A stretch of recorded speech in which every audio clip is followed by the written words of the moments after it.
சிவகார்த்தி நடிக்கிற படத்துக்கு பராசக்திங்கிற பேர் வச்சாங்கன்னா இந்த தகவல்கள்லாம் எடுக்க முடியாது. முதலமைச்சருக்கு இந்த விஷயம் தெரியுமோ தெரியாதோ தெரியல. கலைஞர் கருணாநிதி அவர்கள் இருந்திருந்தா இதுக்கு நிச்சயம் அனுமதி கொடுக்க மாட்டார்.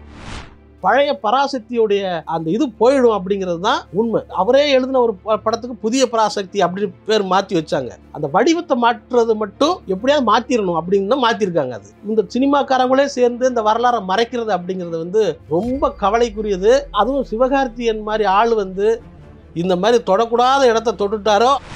படமே இன்னும் ஆரம்பிக்கல, இப்பவே வந்து இந்த மாதிரி வைரலா பரவுது அப்படின்னா அந்த படத்தோட நிலைமையை நினைச்சு பாருங்க. தயவு செஞ்சு முதலமைச்சர் வந்து இதை உடனே வந்து இதை கவனிக்கணும். ஏன்னா கலைஞர், சிவாஜி இவங்க 2 பேரோட மிகப்பெரிய அடையாளம் வந்து பராசக்தி. பொறி பறக்கிற வசனம் இது எல்லாமே அடுத்த தலைமுறை வரைக்கும் இருக்கணும்னா தயவு செஞ்சு இந்த பராசக்தி இந்த பேரை வந்து சிவகார்த்தியனுக்கு படத்துக்கோ சுதா கொங்கராவின் படத்துக்கோ வைப்பதற்கு அனுமதி தரக்கூடாது.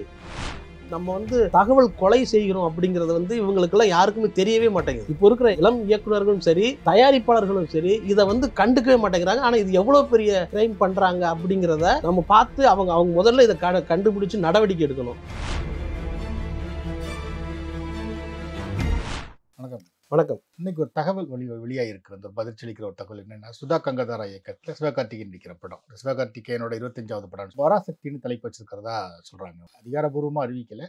ஆனால் வந்து ஒரு என்ன போட்டிருக்காங்கன்னா, ஒரு தணிக்கை சான்றிதழ், ஒரு டீசருக்கான தணிக்கை சான்றிதழ் வெளியாகிருக்கு. அதில் பராசக்தின்னு குறிப்பிட்டிருக்காங்க. பராசக்திங்கிறது தமிழ்நாட்டில் வந்து ஒரு அரசியலோடையும் சரி, தமிழ் சினிமாவோடையும் சரி நம்ம சம்மந்தப்பட்ட ஒரு பெரிய ஒரு முக்கியமான படம். வந்து அந்த பட தலைப்பையே திரும்ப வைக்கிறாங்களே, ஓகேவா? பராசக்தி வந்து வெறும் படம் மட்டும் கிடையாது. அது வந்து இந்த சமூகத்தில் மிகப்பெரிய மாற்றத்தை ஏற்படுத்தின படம். ஒரு பெரிய அது அந்த படத்தை பற்றி படம் மட்டும் இல்லாமல் படத்துக்கு சம்பந்தமான அவ்வளோ தகவல்கள் இருக்குது. அந்த படம் வெளியானது எப்படி, அது வெளியான நேரம் என்னென்ன சூழல் நடந்தது, அது எப்படியான ஒரு வசனத்தில் வந்து எப்படியான புரட்சி பண்ணது அப்படிங்கிற விஷயம்லாம் கலைஞர் அதில் என்ன பண்ணார். கண்ணதாசன் வந்து எப்படி அந்த படத்தில் வந்து ஒரு காட்சியில் நீதிபதியை நடித்தார். அந்த ட்ராமா எப்படி அந்த பராசக்திங்கிற பேருக்கு முன்னாடி பஞ்சாபின்னு ஏதோ ஒரு பேர் டைட்டில் வைக்கப்பட்டிருக்கு. ஸோ இந்த மாதிரி தகவல்களோடு சேர்த்து தான் அந்த பராசக்தி படம் அடக்கும். ரெண்டாவது, தமிழர்களுக்கான ஒரு மிகப்பெரிய கலாச்சாரத்தை வந்து திரையில் வந்து அவங்க மொழியில், அதை தமிழர்களோட பேசுகிற அவங்க மொழியிலே பதிவு செய்யப்பட்ட படம் வந்து பராசக்தி. சிவாஜி கணேசனுடைய முதல் படம் சொல்கிறேன். அதில் வந்து அவர் நடிக்க வந்த போது வேண்டான்னு மறுக்கப்பட்டது.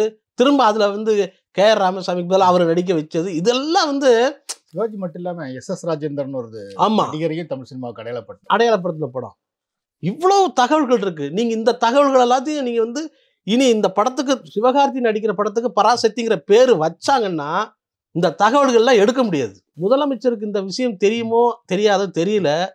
கலைஞர் கருணாநிதி அவர்கள் இருந்திருந்தா இதுக்கு நிச்சயம் அனுமதி கொடுக்க மாட்டார். கருப்பு வெள்ளை காலத்துலேருந்து இப்போ கம்ப்யூட்டர் காலம் வரைக்கும் கலைஞர் அவர்கள் இருந்துட்டு போயிட்டாரு.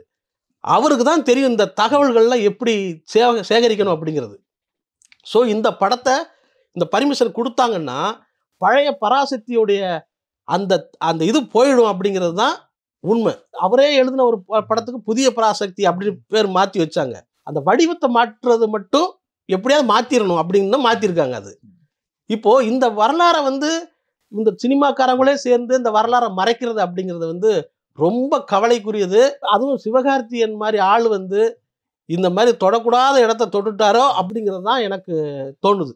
படத்தை தயாரித்த நிறுவனம் AVM, அதனால் அவங்ககிட்ட AVM பெரும் அனுமதி கேட்டுட்டு வச்சுக்கலாம் அப்படின்னா கூட, இது AVM சம்மந்தப்பட்ட படம் மட்டும் இல்லை. நீங்கள் சொன்ன மாதிரி வந்து இது கலைஞர், அதுக்கப்புறம் தமிழக அரசியல், ஒரு திராவிட இயக்க அரசியல். படத்துக்கு தடை கேட்டாங்க. அந்த கோயில் பற்றின வசனங்கள்லாம் வரும்போது அதுக்காக தடை கேட்டாங்க. அதெல்லாம் தாண்டி வந்த படம். அப்புறம் சிவாஜி கணேசன் மாதிரி விஷயங்கள். ஸோ இவ்வளவு இருக்கும்போது இவங்களெல்லாம் கலந்துக்கு பேசாமல் AVM அதை கொடுத்துருப்பாங்களா? இப்போ முதலமைச்சர்லாம் இதை எப்படி எடுத்துக்குவாருன்னு நினைக்கிறீங்க? முதலமைச்சருக்கு தெரிஞ்சால் கண்டிப்பாக அதை வருத்தப்படுவாருன்னு நான் நினைக்கிறேன். ஏன் அப்படின்னா கலைஞர் எழுதின அந்த ஒரு வசனம் இன்றைக்கு வரைக்கும் நாட்டில் வந்து உழவிக்கிட்டே இருக்குது. இன்றைக்கு வரைக்கும் அந்த சமூகத்தில் பாதிப்பு ஏற்படுத்துது. அப்போ அந்த தீர்க்க தரிசனமான அந்த வசனத்துக்கு எவ்வளோ பெரிய முக்கியத்துவம் கொடுத்துருக்காரு. கோவில்கள் வேண்டாம் என்று சொல்லவில்லை, கோவில்கள் கொள்ளையர்களின் கூடாரமாக இருக்கக்கூடாது, மாறிவிடக்கூடாது அப்படிங்கிறத அக்கறை. அந்த போலி சாமியார்களாக வரும் அந்த கதாபாத்திரம். போலி சாமியார்கள் உழவுறாங்க. அந்த மாதிரியான ஒரு சூழல் இருக்குது.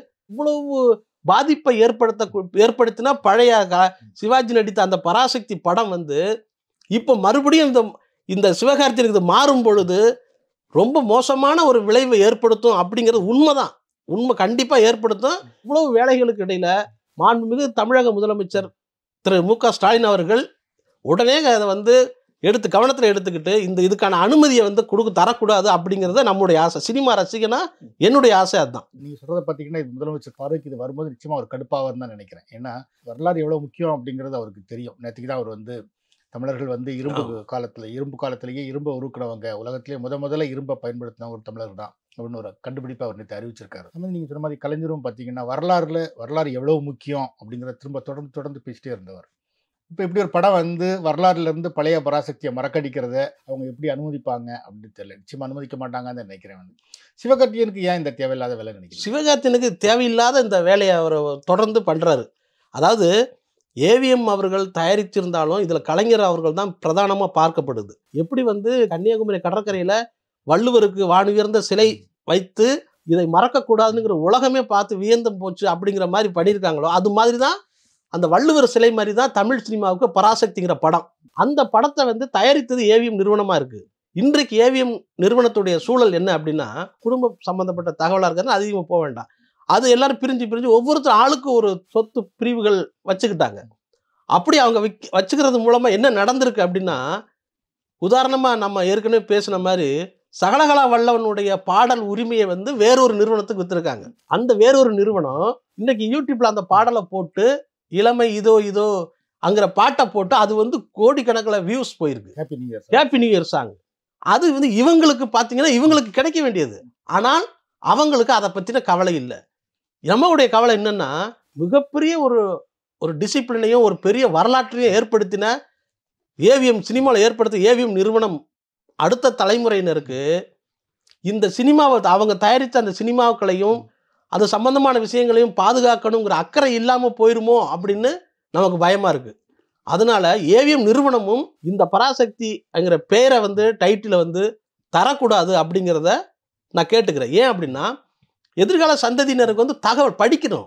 சினிமா சம்பந்தமாக படிக்கிறவங்களுக்கு சிவாஜி கணேசன் நடித்த பராசக்தி வந்து ஒரு மிகப்பெரிய பாடம். கிருஷ்ணன் பஞ்சு அவருடைய உழைப்பும் அதில் உள்ள அந்த தகவல்களும் அந்த கதாபாத்திரங்களும் அதில் நடித்த நடிகர்களை பற்றின தகவல்களும் இது எல்லாமே நமக்கு வந்து அடுத்த தலைமுறை சினிமாவை தெரிந்து கொள்கிறவங்களுக்கும் நம்மளை மாதிரி பத்திரிகையாளர்களுக்கும் ரொம்ப முக்கியமாக ஏற்படுது. அதனால இந்த ஏவிஎம் நிறுவனம் வந்து ரொம்ப கவனமாக இருக்கணும்னு நான் ரொம்ப ரெக்வஸ்ட் பண்ணுறேன். படமே இன்னும் ஆரம்பிக்கலை, ஆனால் இப்போவே வந்து இந்த மாதிரி ஒரு வைரலாக பரவுது அப்படின்னா அந்த படத்தோட நிலைமையை நினச்சி பாருங்க. தயவு செஞ்சு முதலமைச்சர் வந்து இதை உடனே வந்து இதை கவனிக்கணும். ஏன்னா கலைஞர், சிவாஜி இவங்க 2 பேரோட மிகப்பெரிய அடையாளம் வந்து பராசக்தி. அதோடைய வசனம், பொறி பறக்கிற வசனம், இது எல்லாமே கட்டி இந்த அடுத்த தலைமுறை வரைக்கும் இருக்கணும்னா தயவு செஞ்சு இந்த பராசக்தி இந்த பேரை வந்து சிவகார்த்திகேயனுக்கு படத்துக்கோ அல்லது சுதா கங்குராவின் அந்த படத்துக்கோ வைப்பதற்கு அனுமதி தரக்கூடாது. இதை நேரடியாக முதலமைச்சர் தடையிடணும். நாம சினிமா நலம் விரும்பியா நாம கேட்டுக்கலாம். அதை படிக்காதவன் டிக்கெட் இந்த மாதிரி நிறைய படங்கள் ஏற்கனவே ரொம்ப சக்ஸஸ்ஃபுல்லாக ஓடின படங்களோட தலைப்புகள் திரும்ப புதுசாக படங்களுக்கு வச்சாங்க. அப்போ இது சம்பந்தமான டிஸ்கஷன் வந்துச்சு, வைக்கலாமா சரியான்னு. தயாரிப்பாளர் யூனியன்ல இதை பற்றி என்ன சொல்றாங்க? தயாரிப்பாளர்களுக்கு அவங்களுக்கு 1008 பிரச்சனை. ஒவ்வொருத்தருக்கும் வந்து இன்றைக்கு வந்து தொடர்ச்சியான, நீங்கள் நல்லா தெரிஞ்சுக்கணும், தொடர்ச்சியாக படம் எடுத்து அதை வந்து ஒரு ஆரோக்கியமான சினிமாவை வச்சிருந்த போது இருந்த தயாரிப்பாளர்கள் இப்போ யாருமே கிடையாது. பல நிறுவனங்கள் இப்போ வர்றாங்க, 2 படம் எடுக்கிறாங்க, அதோட காணா போயிடுறாங்க.